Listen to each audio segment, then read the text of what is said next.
Well, happy Wednesday to everybody on the call today. Glad you could join us. My name is Jeannie Borum. I'm part of the corporate team here at Signworld, and we'll be your guest or your host for today's session.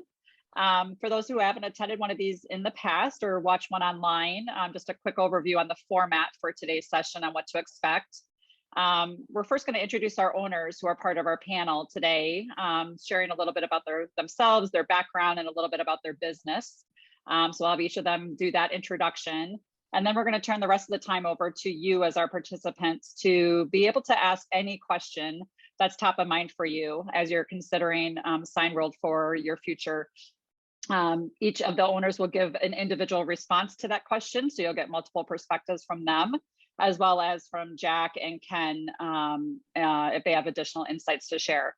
So for those of you participating as a guest today, I will go in order of how I saw you log in. So Kevin, you're the first to log in. You'll be the first to ask a question. So start thinking of what that might be, followed by Rob and then JC. And I see quite a few more dialing in. So we'll go through each of you at least once. And then if time permits, we'll go around again for a second question. We do ask you to keep it a single question to start with, just to give everybody time.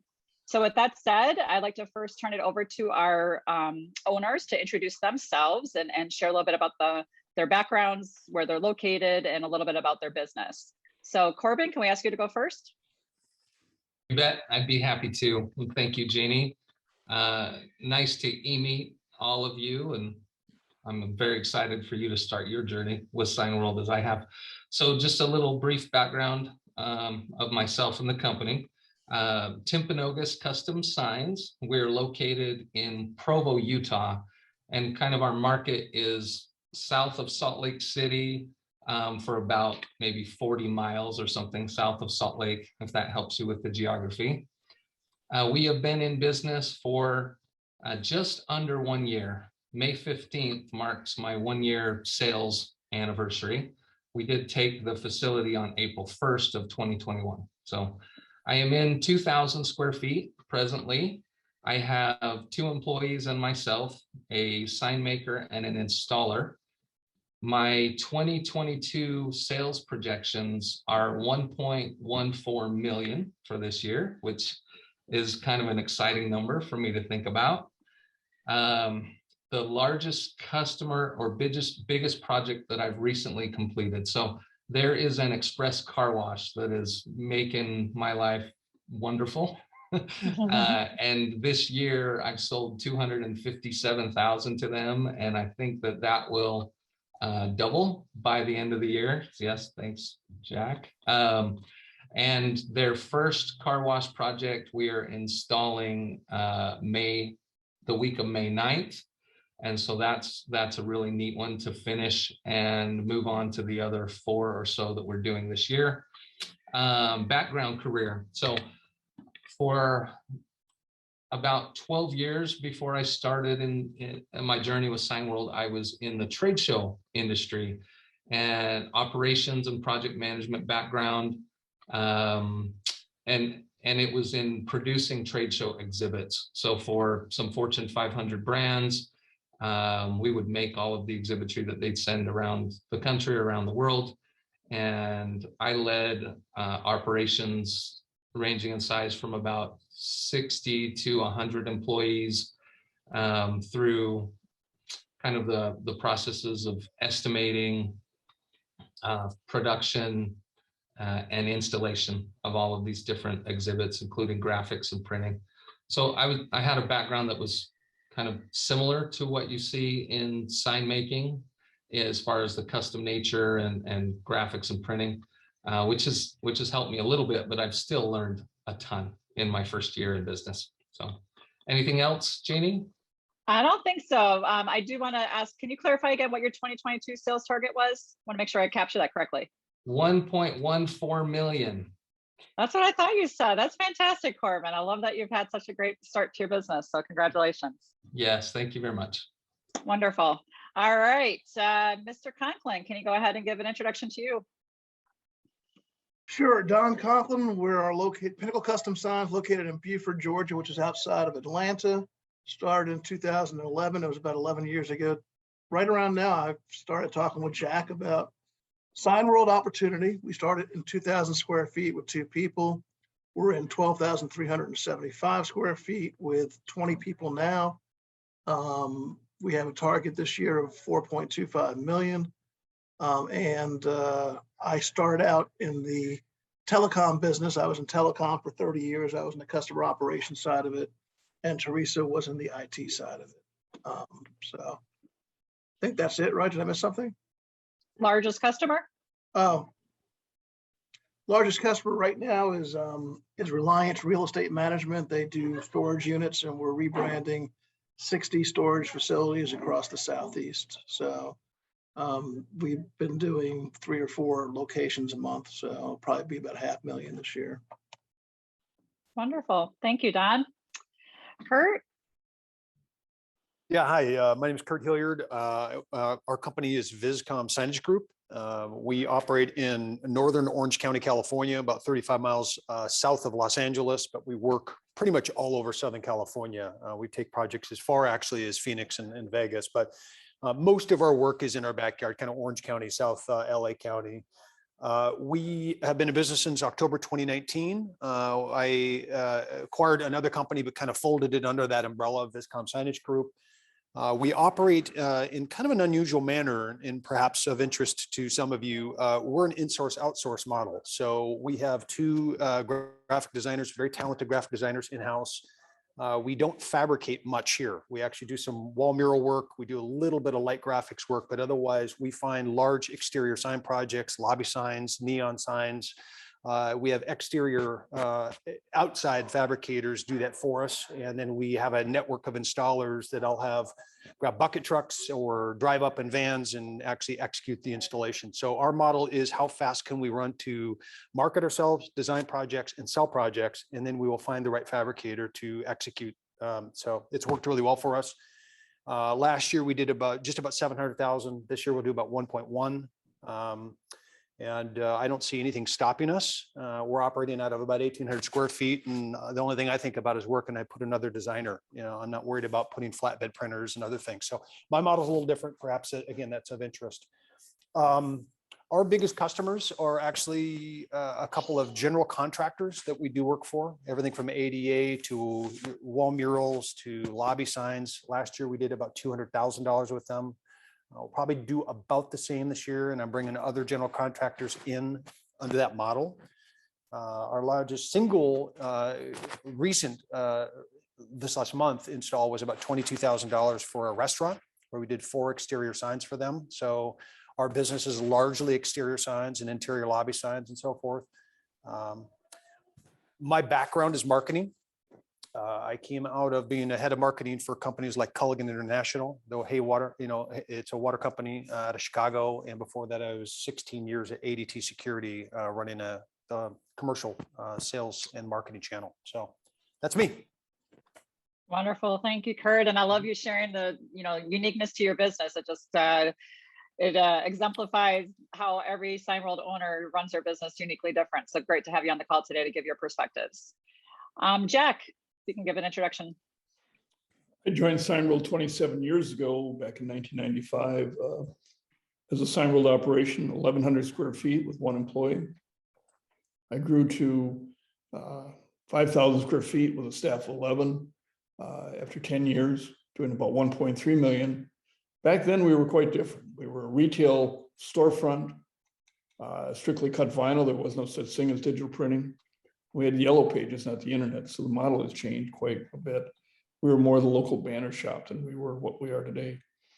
I then sold that operation, joined Ken at the corporate office in kind of a partnership arrangement. Finished buying him out 8 years ago, back in 2014. I'm now the present owner of Signworld. If I talk questions today, if it speaks more to my experience running my operation, I'll talk from that side. If it goes more to training and policy, I'll speak from that side. Thank you, Jack. One other thing I was going to mention, with Don here today, if any of you watch TV, Don's projects are on television all the time. Don, tell them what commercial features your wraps. We wrap all the vehicles for Vroom, which is a Carvana competitor. So if you see commercial with a vroom truck delivering a car. That's our wrap on it. So Getting more and more famous every day. You also have a great YouTube channel. It's got lots of videos, so lots of good stuff. it's good to have the former videographer for the Atlanta Falcons working for you. So. That is true. That is true. That's a nice benefit there. All right. Well, none of us would be here today without our founder. So Ken, can you please give an introduction to yourself? Hi, everybody. Welcome to today's webinar. Thank you very much for coming. I founded Signworld 34 years ago in Honolulu, Hawaii, with my own sign company, and did very, very well.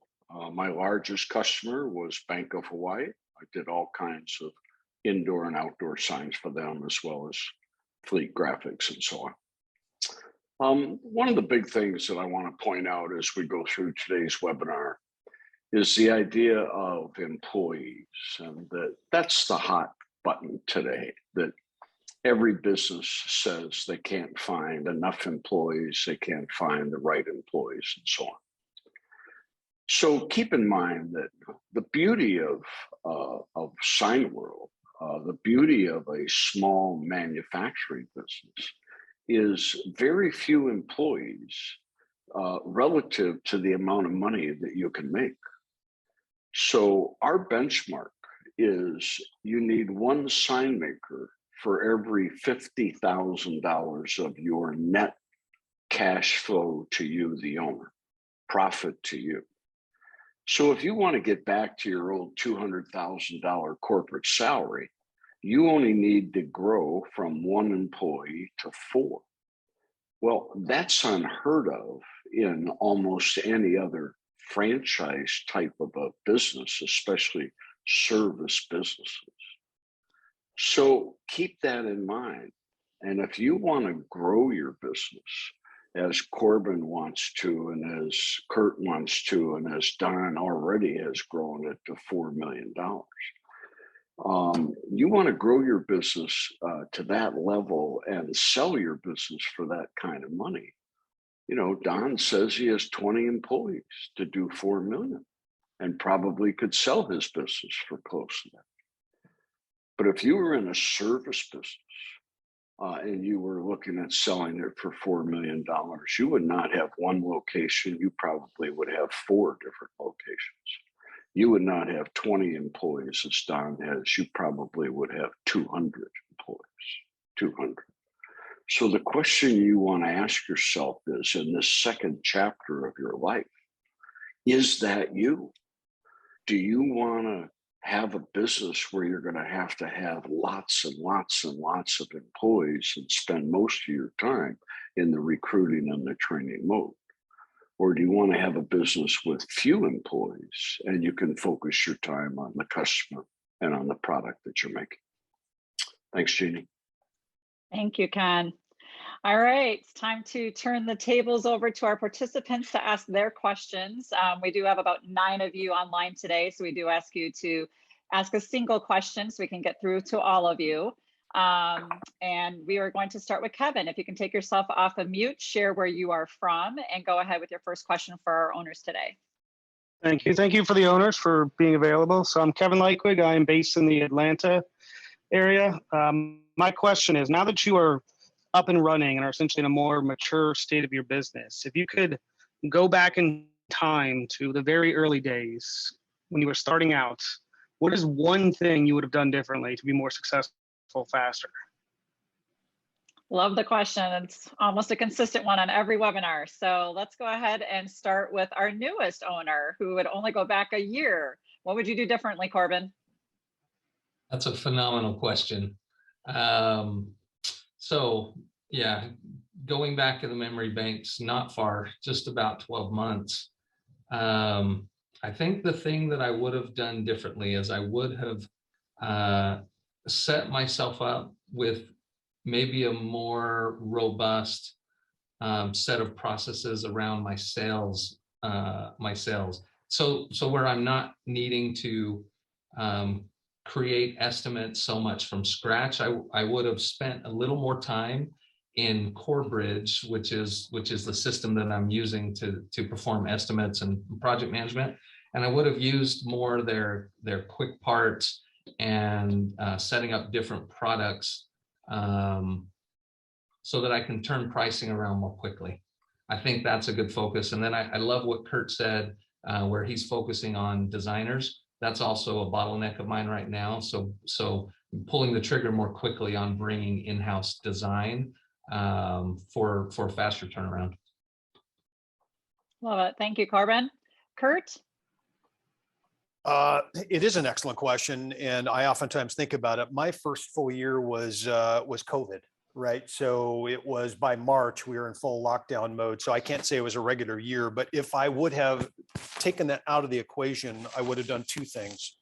I would have damned the torpedoes and gone much faster on advertising spend than I did. I was still trying to figure out how do we create leads in this new COVID world. But if that had been aside, I would have gone much faster on advertising spend as I did this last year, as the economy started to tick along and we started to really take advantage of the rebound. The second thing I would have done 100% is I would have moved to the second designer, as opposed to thinking we were going to insource some of the work. I would have gone much quicker to the outsource model that we now do use, allowing us to move much more agilely through leads. So as you get more leads, you design more, you sell more, and the process continues. Live and learn. So you both have velocity, trying to drive velocity in your business earlier on as your answer there. How about you, Don? What would you do differently? You borrowed my word there, Jeannie. Oh, shoot. That's right. Yeah. It is your word. I'm so It is sorry. I my owe you word. at least $5. I'll pay you next time I see you. I signed my contract in June and I didn't start marketing my company until August. I would have started marketing my business as soon as I signed the contract when I got back from California. So that's what I would have done. Would have done sooner and done differently if I had to do it all over again. Thank you. Jack? You know, it's something that we do sometimes, but we don't do enough. And that is, we're so busy chasing a stranger that we're not really leveraging the customer that really believes in us to have them get them to who else they know. No customer is a dead end. If somebody already believes in you and you're not taking advantage of that to have them get you more business. Too easy to talk to a stranger than to talk to somebody you already know. Very good. Thank you, Jack. Ken, any thoughts? I would have gone into business sooner in life. Absolutely. Very good. All right, let's go on to our next participant. Rob, if you can take yourself off mute, share where you are from, and give your first question for the group today. All right, thank you. So I'm in Tucson, Arizona. I just been there a little, not even close to a year really, and did my first call yesterday with Dan. So thanks for the opportunity to get on here. My question is from each of you: how did you arrive at what you have determined is really your niche in your respective shops? So, you know, looking at certainly Kurt, you're very different, it seems, from some of the others, and so you have different experience. How did you each kind of get to that point of your niche? Very good. Well, let's start with Kurt first, because it is a unique one. Kurt? Yeah, it's an interesting question, Rob. Thanks for asking. So I tucked in a company that I bought that was largely in fleet wraps and doing some interior lobby signs. And I quickly figured out that's a very competitive marketplace. And yes, you can win, but the margins are a little bit tighter, a little bit more competitive, takes a lot of design time. So I quickly evolved into going after higher ticket, higher margin opportunities, exterior signs, interior lobby signs, and figured out that I can get distribution. Well, I'll say fabrication really, but it's the idea of fabricating through others where I can control the margins. So I don't have cost overruns and so forth. So I pivoted that first year after kind of watching how much energy goes into the business that I thought I was going to be in, and then realized I really wanted to be in a higher margin, higher ticket business. And then I pivoted my advertising and my network sort of support that. I hope that makes sense to you. Yeah, absolutely. Thank you. Thanks, Kurt. Don? Okay. You know, our niche really is not a product. It's really how we service our customers. We like turnkey customer service. So, you know, we started that really on day one, along with Steven, my son, who's in charge of sales and design over here. But yeah, our niche is really, you know, to provide customer service for multi-location, multi-tenant type of buildings, and we do that on a fairly regular basis. and people who are a lot more interested in service levels than price levels. Going after value. Absolutely. How about you, Corbin? So great question. I'm still in the process of kind of defining that niche, but I've decided there are certain types of projects that I don't want to do. And that's really based on kind of my learning experience in the first year. You know, we don't do color change wraps for people, for individuals anymore, for example, but we will take on the fleets of vehicle graphics for a landscaper or a solar company, right? We want to focus on that. And also similarly to Kurt, we're focused on exterior signage, illuminated signage, pylons and pole signs, some of those larger, maybe more complex projects, but that have the higher reward that comes along with them. And personally, I enjoy complex projects more. I thought you were going to say your niche was the car washes after hearing your story of your great customer. That song was just ringing in my head since you said car wash. I can't get it out of my head. They're one of my niches. That's great. Thank you. Jack? You know, what we encourage new people to do, knowing that you have pretty much the capacity to make 75% of your revenue in-house and outsource the other projects, be the generalist. Take on the products within reason, not everything, but take on the products that you think are winnable, doable, and then determine, do I like the type of customer? Do I like the type of project? Does it fit with the abilities of my staff? And let the niches develop over time. Don't force yourself into a corner, allow it to develop. That way you're going to be happier longer. Thank you, Jack. Ken, any comments to share? From day one, my focus was large multi-million-dollar companies with huge appetites for repeat signage every month, and to do anything and everything for them, as opposed to chasing hundreds or of leads to focus on the bigger dogs. Very good. Thank you. We'll go to our next guest, JC. If you can take yourself off mute, share where you're from and go ahead with your question for the group today. Hi, everybody. My name is JC Ryan. I'm calling from Chattanooga, Tennessee. And my question is related to the P&L because I'm an accountant. So the 30% cost of goods that's estimated in the Signworld number, how close are you guys to that? And what kind of effect is inflation having on that? Great question. Don, let's start with you. Do you have well, you always know your numbers. What's your current cost of goods, and has the current climate made a dent in that? The answer is yes. The current environment has put an increase to our costs, and yes, that means that our customers are paying more money because I'm charging more money. It's kind of how that works. Our margin is 65%, 35% cost. Part of that is because we're doing a lot of larger projects. If you're doing everything that comes off the equipment Signworld gives you, the printers, the laminators, the cutters, you can get a good 70% plus margin on that stuff. But when you start doing some of the larger, building signs and things like that, because there's a little bit more competition, the margins do go down. But I'm probably, I would say, over 75% margin on what I produce in-house, probably, versus 60% of what, I have to fabricate with metal and things like that. Okay, very good. Thank you, Don. So Don, to clarify for everybody, so your in-house production is a 25% cost of goods. Yeah, correct, sir. And your subcontracted is anywhere from 25 to 40%. Correct. Depending on the steel. Depending on the size and the steel, you're right. All right. Very good. Thank you, Don. Corbin?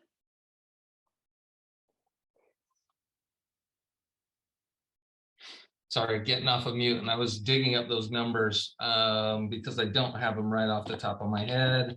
But at year end, so my cost of goods sold was higher. I was at 42%, but I've dialed those numbers in for these more recent months, and I'm sitting at about 30% cost of goods sold. So. Very good. Don's going to give you a talking after this webinar that you don't know your numbers ahead of time. I can see his reaction there. The end of the year was 4.5 months ago, my friends. I know, Don. I know. I've been running like a chicken with my head cut off. And yes, I need to be better at my numbers. Well, I was going to say, Corbin, having a 1.1 million target with only 3 employees, you're obviously busy, so understandable. All right, very good. Let's go to Kurt. So I'll answer it the other way. We're running blended gross margins of about 45%. So you can look at the cost of goods being 55%. However, the way that our business model works is by category, I'll do 60% gross margins plus on flex neon signs. I'll do 38 to 40% gross margins on exterior signs, which is overhead illuminated, pylons, monuments, and so forth. 50%-ish on lobby signs. So when you look at that aggregated together, our average ticket's about $3,500 and we're at a gross margin of about 45%. However, one last item on this one, a lot of people do different accounting. If you're an accountant, we do a fully burdened P&L. So I actually allocate the design time to the individual job. That's not an overhead cost for me. With my accountant, we agree that we truly look at the true cost of doing business. So I allocate design time to individual projects, not as a designer as overhead, if that makes sense. It does, and your overhead is less because you're outsourcing so much of your projects, so it's a little different as well. Correct. Very good, thank you. Jack? You know, the goal is to have your in-house production under 25%, but realize that's without labor. Where the outsourced projects, while you might have a higher cost on the outsourced projects, that is including labor on the cost of it. So it's a balance of all those items. Ken, any comments from you? Year in, year out, 25% cost of goods. Very good, thank you. All right, let's go to our next participant. Margaret, if you can take yourself off of mute, share where you're from, and give your question for the group today. Can you hear me? Just want to check I'm on Bluetooth. Yes, we can. Okay. Hi, my name is Margaret Vivian. I'm actually up in Canada in a little town called Almont, just outside of our capital, Ottawa. Thanks so much for taking the time. I'm already learning so much in these first 30 minutes. Okay, so my question for you guys is, what was the biggest unforeseen obstacle that you faced when opening? Because, you know, there's certain things for us, we're planning on relocating down to North Carolina. So for us, with the networking with friends and family, that's not going to apply. So that's marketing and stuff is something that we're really, you know, want to make sure we're doing properly. So with that being said, what was the first biggest obstacle that was unforeseen that you guys saw? So in general or related to marketing? Just want to make sure we're targeting your question. I'm going to do marketing because I feel like that's going to be something that we really need to work really hard at in our first year. Yeah, being brand new to a new geography. So Corbin, let's start with you. What do you feel was your biggest obstacle as it related to marketing, and what advice would you give Margaret? Yeah, you bet. Great question, Margaret. So after selecting my marketing partner and then developing my website and starting the process of getting, you know, SEO and search results and all of that, sales were slow and we weren't hitting our targets. I was not getting the results that my, you know, marketer, quote unquote, promised, right? To the point where, as Jack and Ken both know, I thought after 5 months in business, I was going to need to close my doors. But once the Google SEO for me, and for me, I don't like direct sales. So this is just maybe unique about myself. You know, Jack and Ken will tell you, you know, network and get out there and talk to people. And I built my business where I want web leads. I want people to find me on Google and on the internet and to come to me. And then I help them solve their problems for signage in that regard. So I really relied heavily on leads coming to me through my website. And it took about 5 months for those leads to just really start. And then they've continued and grown to where I'm getting, you know, 8 to 10 phone calls a day and at least 4 to 5 web leads a day, to where, you know, I'm having to turn away some work because I don't have the capacity to chase every opportunity, nor do I want to. So what would I do differently or in regards to that challenge? Very similarly to Don, I would have started my marketing efforts sooner, earlier, and really focused on that more heavily to start getting that process working. Very good. Thank you, Corbin. Don?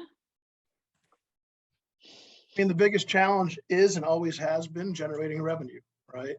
And yes, your website's one thing, but networking is a huge thing to begin with, and getting out there because you're the face of your business. The beauty of the Signworld model is you're naming your own company. We're Pinnacle Custom Signs. There's nobody else that's Pinnacle Custom Signs, right? And I'm the face of Pinnacle Custom Signs. I went to probably on average of 8 networking meetings a week for the first 4 years. You know, I was the mayor of Beaufort, Georgia, not literally, but you know, figuratively. And that's how it's to generate revenue. And once, as you continue to generate revenue, then you get repeat customers, right? So it's a matter of focusing on revenue, focusing on revenue, focusing on revenue, and getting customers, getting customers, getting customers. Glenn Gary, Glenn Ross, always be closing. Now you can't cold call for sale for signs. I mean, you really can't go knock on a door and say, hey, you want to buy a sign, right? Because it's all event driven. It's either I bought a building, I have to have a sign on, I bought a vehicle, I have to have graphics on it, I have a trade show, I got to have trade show graphics. But, you know, you have to be in a position when the time comes for that. Now that I built my business 11 years in, 75% of my business is my repeat customers. Half of the rest of it is from referrals from repeat customers. So that's like 90% of my revenue is coming from people I know, or people who know people I know. And the rest of it is from the internet.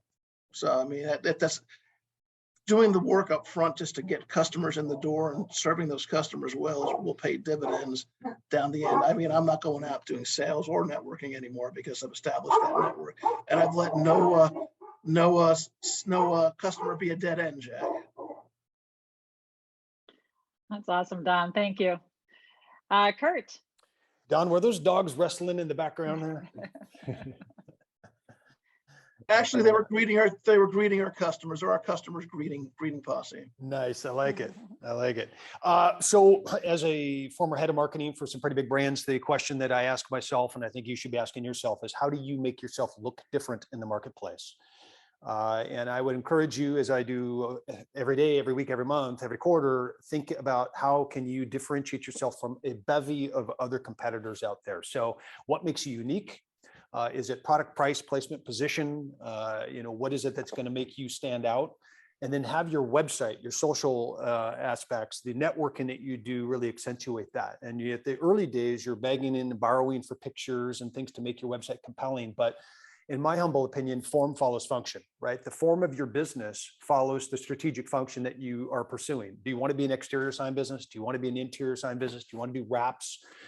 What level of work are you willing to do? And then try to define every one of those touch points that customers come and see you, whether website, social, et cetera, to look like that, because people will then see you as who you want to be. So that's how I would probably answer that.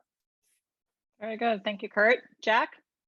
You know, we have a number of Signworld owners that join Signworld every year and move and relocate. Corbin was actually one of those. He moved from Las Vegas to Salt Lake City. So you're a stranger in the market and you don't know anybody. But there's a value in it, in that while the internet is going to drive that business later in the year, you can't sit and wait for it. You have to get yourself involved in the community, join the chamber, the networking group, the Rotary Club, things that you may not be anxious to do, but you're doing it for the well-being of the business. Reality is long-term, you're going to know more people in the new community than you ever did in the old community, because you're making signs for the schools, the churches, the hospitals, the civic organizations. So knowing it's a temporary place that you have to network until the internet starts driving it, it's a very doable thing. We have people doing that every year. Ken, your thoughts? Margaret, don't be afraid to broadcast the fact that you're the new person now, and use that to your advantage. Everybody likes to give a shot to the new business. When you see a new restaurant open up, notice day one, there's a line around the block. So use that to your advantage and get out there and network all you can. Very good. Thank you, Ken. Jack, do you want to start the slideshows really quick? I will do that in just a minute. I did not have them quite ready, but I will. There will be 3 slideshows coming up in a minute. The first one just goes showing some of the facilities inside and out. So you can see how unique and different they are. Second one goes to showing what you can make in-house with the original equipment, along with what you'll outsource to begin with, along with seeing some products you wouldn't even consider as a sign. The third one goes to some of our wall of fame, showing some of the bigger and unique projects that we do.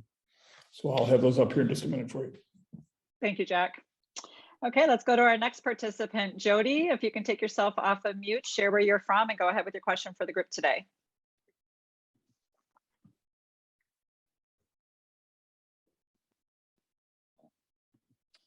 On the bottom left of your screen, Jody, is where you click the mute button to unmute yourself.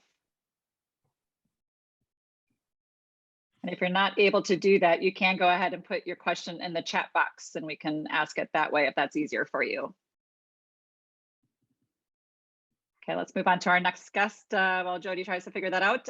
Scott, if you can take yourself off mute and share where you're from and go ahead with your question, please. The Atlanta area. And my question is, why did you, I'm sure you looked at other opportunities. Why did you choose this one? Great question. Don, let's ask you first. 10 years ago, why did you choose Signworld? No rules and no royalties. It's my business. I own it. Signworld gives you a business in a box. They give you the training, the knowledge, the equipment, the access to the network of owners, suppliers, and you can do with it whatever the heck you want. And so that's why I did it, because it gave us the freedom to do whatever we wanted to do. Very good. Thank you, Don. Kurt?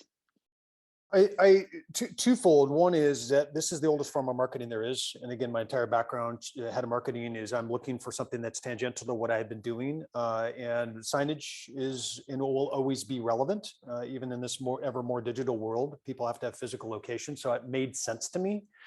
Secondly, this model is no royalties on an ongoing basis. So I figured as soon as I could learn enough, it would be, again, my business, kind of like what Don talks about. And I wasn't going to have to then contribute every month back to the franchisor. And I thought that was a pretty unique business model. Thank you, Kurt. Corbin? Ditto to the no rules, no royalty, other than, you know, having partnerships with our Signworld people that are in the same geography, and you know, not competing directly with them. If you come up against them in some type of an opportunity, working together, you know, that's a great benefit to the network. Yeah. Very good. Jack? You know, I made a list for myself of 35 criteria that were important. Some involved what my daily lives look like, some involved my personal life, and some involved the economics. Signworld hit all the buttons, and yet everything else I looked at didn't. So I encourage you to do the same thing. Figure out what your priorities are like in the business, not just what does it do. You know, Cold Stone Creamery can be a great franchise, but if you don't want to bend over scooping the ice cream all day, if you don't want to run the cash register and you can't sing the jingle, it's not a good business for you. Very good. Thank you, Jack. Ken, your thoughts? No rules, no royalties. That's all right. Very good. All right, let's go to our next participant. Sean, if you can take yourself off of mute, share where you're from and give us your question for today. Hi, thank you for inviting me to join this webinar, and I've learned a lot. I'm Sean, and I'm based in Calgary, in Canada. Looking for a new thing to do. I haven't been working in oil and gas for 16+ years. So my question will be on staffing. How difficult is it to find and train and retain staff, especially at the start of your businesses? I know that it may be very easy now, but how difficult was it then when you started your business? Okay, let's go ahead and start with Corbin. Corbin, how hard was it to find your first hire, and how is it today? You know, the first hire, which is ultimately going to be the most important one that you ever make, and mine is still with me. She's phenomenal, and I really appreciate the focus that Signworld puts on assisting you with the hire. In fact, Jack and Dan, both, you know, president and CEO and COO of the company, as well as Terry, the technical expert, they interviewed my first group of hires and gave me a feedback, gave me a report back on what they thought, you know, how did they rank on a scale of 10? What were their weaknesses? So that I knew exactly what I was going into, even after doing my own due diligence and having interviews and checking references. So I would say, you know, the first hire, it's a difficult market right now, getting people to to even just kind of come in for interviews that they might commit to. I would say it's more difficult now than it was a year ago. Very good. Thank you. Kurt, how about you? Again, our business model is a little different. I'm not looking for installers, and I know those are hard to come by right now, and sign makers. But so our job is really graphic design, and I still think there's lots of people out there looking for great opportunities to grow their careers. We did replace somebody just about 6 months ago, and it came from inside of our network. So we were asking our fabricators, who do you know that you really like? And they know what value we bring to them as fabricators. And so we just leveraged that relationship back, and they found somebody that would help us grow. So I think it's a combination of things, but there's definitely good support from the corporate group here. Very good. Thank you, Kurt. Don? I don't think it's that difficult. I mean, it is an interesting and a little bit difficult right now in the job market, but we've never had a problem getting people to provide the services that we're providing to our customers. So I wouldn't say it's that big of an issue right now. Okay, very good. Jack, your thoughts? While it's a tight job market, there are people out there working someplace else that aren't happy, don't have a boss that appreciates them. They're working on old equipment. They want to move up and be the lead person instead of the second, third, fourth person. We have brand new operations. They're interviewing and hiring, and we're managing to find the people. Very good. Ken, your thoughts? Good people usually aren't looking for a job. They're not checking Craigslist every day or whatever, Indeed and so forth. So as Kurt said, figure out a way to reach out and touch someone rather than waiting for them to apply to your help wanted ad. Through your friends, through your suppliers and so forth, through your employees. The employees of other Signworld owners can refer you to friends that they have and so on.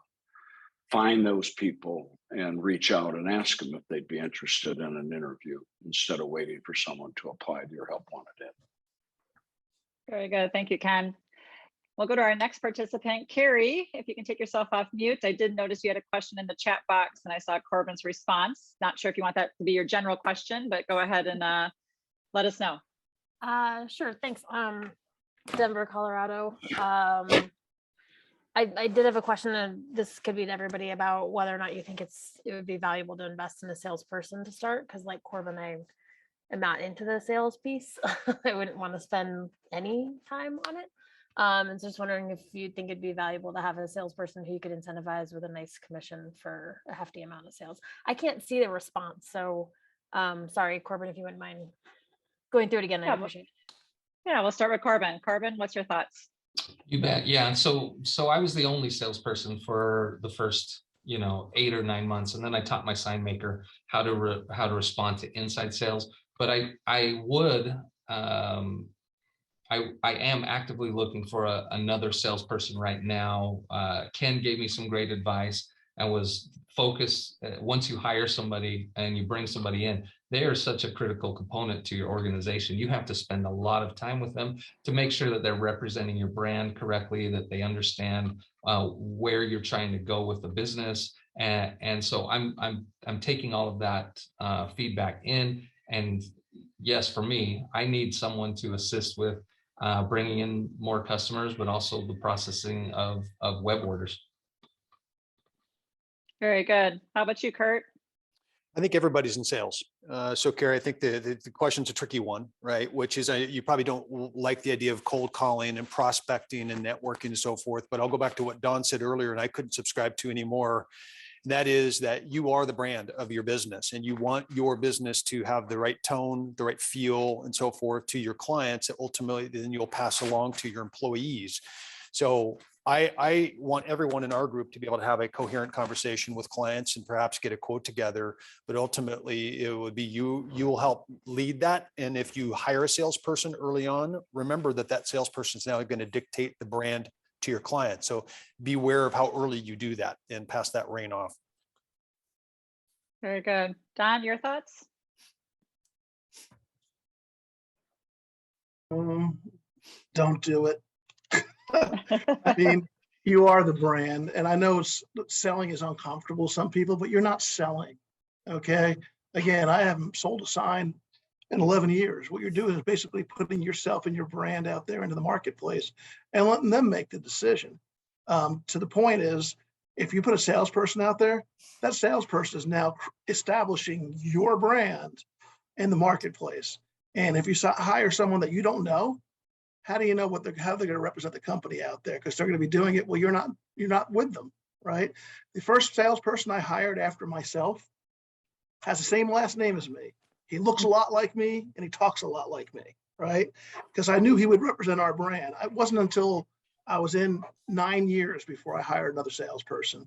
So be careful. You know, I know it sounds great. Hey, I'm going to go ahead and get a salesperson. I'm going to go ahead and incentivize them and commission them, and I'll have lots of revenue and work to do. And I can sit back and count $100 bills, but it doesn't work that way. And that's my philosophy.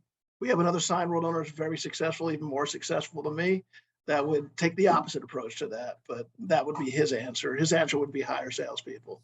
I don't know about immediately, but his answer would be hire salespeople. Thank you, Don. Jack? You know, my definition of science is convincing somebody to buy something they didn't plan or need to buy. That's not what we're doing. We're looking for customers who already need us. And what we're really bringing to the table is your operational skill set. When we go to the coaches that we're talking to, we're not saying bring us salespeople, bring us ops people. Because if long-term you want repeat customers taking care of complex projects, you got to deliver to them. The salesperson can sell it once, screw it up, and go find another customer. We're looking for repeat customers. So it's delivering that experience, and your ability to take care of them is what you're doing. You're making friends. You're helping them to understand the details of the project. So while it's tempting to hire a salesperson, until you know what you're selling, understanding how to sell it, you can't hire somebody to teach them something that you have to first learn yourself. You're going to go after the projects you want to go after. And then round two, then you hire somebody to hand it off. Do it temporarily until you can hire. And then when you hire people, you're not hiring salespeople. You're hiring more like the guy or the gal that sits in Home Depot or Lowe's in the kitchen department and says, I need my kitchen remodeled. Can you come out and take care of me? That's what you're doing. You're responding and understanding the details of the project. Ken, your thoughts? Carrie, you got to bust out of your comfort zone. You got to embrace it. As Jack said, you got to go out there on the appointment, and really you're just order taking. But you got to do it. You have to represent your brand, and just you dip your toe in the water. You do it one appointment at a time. Start out with a small one. Start out with people you know. But it's not hard. It's not selling. It's order taking. Thank you, Ken. All right, let's go to our next guest. James, if you can take yourself off of mute, share where you're from. Hey, Jeannie, could I make one last comment on that? Of course. Yeah, one thing that you don't know that I didn't know because I had never owned a business before is there's a ecosystem of small business owners. And small business owners like to deal with other small business owners, other small business salespeople. And while you're establishing your business, it's a great way to establish your business. The title on my card does not say president. It doesn't say CEO. It says one word, and it's owner. And that carries a lot of weight when you're establishing your brand in the marketplace. Absolutely. Thank you, Don. James, if you can go ahead and take yourself off mute, tell us where you're from and give us our question for today. Hey, I'm James Dixon. I'm in Dalton, Georgia, and would love to ask a question, but I am picking my daughter up from school, and she is just about to jump in the car, so I'll be jumping on the next call. But I'm glad I got to listen in for a little while. Thank you. We're glad you're here too, so thank you very much. All right, Jody, I did not see a question in the chat box. Are you able to take yourself off of mute and give a question for the group today?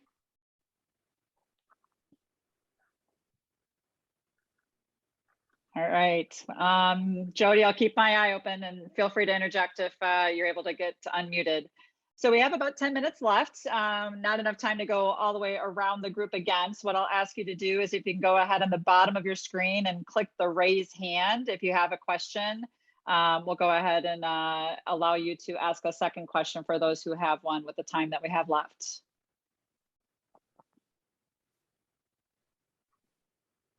Go ahead, Margaret, if you can take yourself off mute.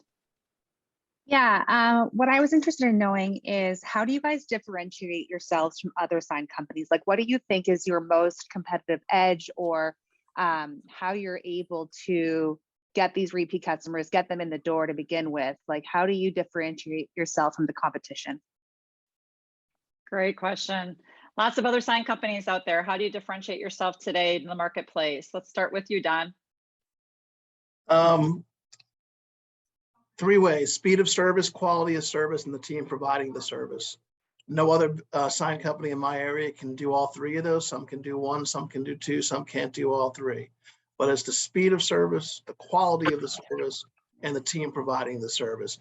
The quicker, there is no inventory in a custom sign company, right? So the only way you get inventory turns is getting it from customer contact through production and customer paying the bill as quickly as you possibly can. And doing that in a quality way is the way we differentiate ourselves. We can do stuff quicker than most people out there. I remember doing a $40,000 job where I had a deposit of $20,000 before any other sign company called the customer back to even say hello to them. Absolutely. Thank you, Don. How about you, Corbin? What do you feel is your differentiator? Face-to-face meeting with the customer. I'll give you an example. In December, I had Ron Gordon's Tire Pros, a franchisee, call me up and ask me for a quote to put LEDs on his pole sign. He had reached out to a larger competitor of mine, but they didn't give him the time of day. I showed up. He paid me $65,000 in cash, paid for the project in full to deliver the project because he trusted me and trusted that I would deliver the quality, the service, and the experience that he was looking for. How many months in business were you at that point? 8. It's fantastic. Great story. Thanks for sharing, Corbin. Kurt, how about you? What's your differentiator?